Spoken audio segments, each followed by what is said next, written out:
White people crying. I keep scrolling. I tested my grandmother's number yesterday, and I didn't get a text back, and it was green. But she normally had Android anyway, so that was normal.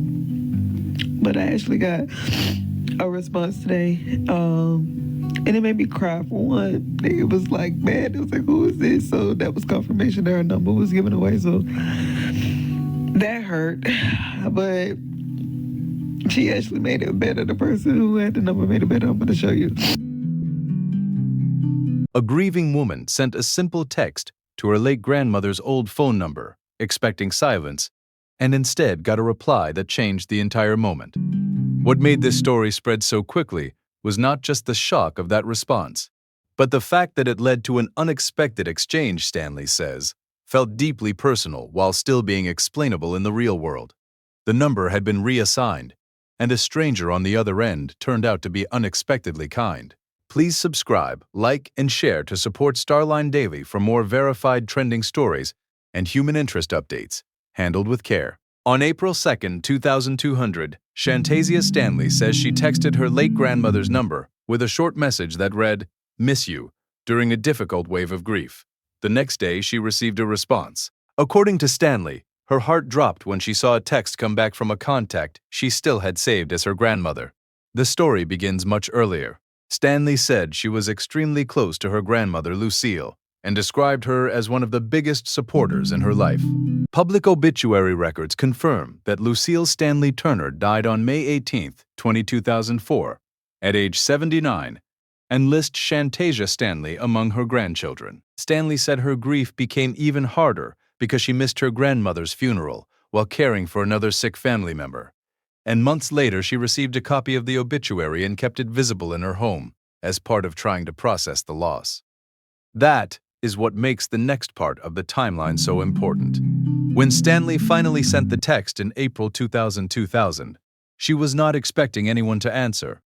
But the number no longer belonged to her grandmother. The Federal Communications Commission maintains a reassigned numbers database precisely because disconnected phone numbers can later be assigned to new users, which helps explain how a message intended for a deceased loved one could reach someone else entirely. In Stanley's case, the person on the other end first responded with confusion and frustration, asking who she was before the tone changed once Stanley explained why she had texted.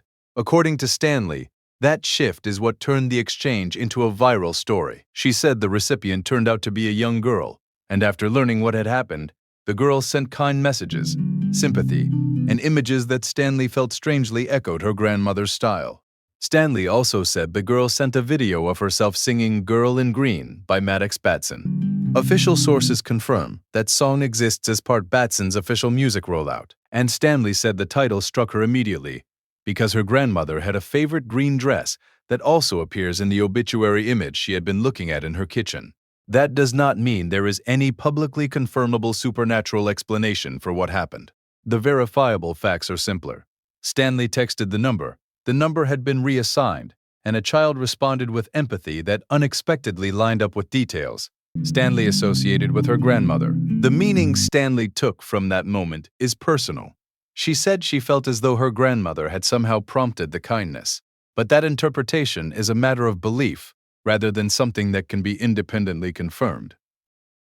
Another reason the story resonated is that Stanley appears to have handled the exchange carefully once she realized she was speaking with a minor. She said she thanked the girl, told her she could not continue texting because she was an adult, and encouraged her to tell her parents what had happened. Stanley later shared the censored exchange on TikTok, where, according to her interview, the post drew more than 2.7 million views. That turned a private grief moment into a broader online conversation about compassion, boundaries, and the strange emotional aftermath of losing someone whose phone number still lives in your contacts. And that may be the clearest reason this story connected with so many people. It is not really about proving anything paranormal. It is about grief colliding with ordinary technology in a way that exposed how human and fragile people can be, on both ends of a message.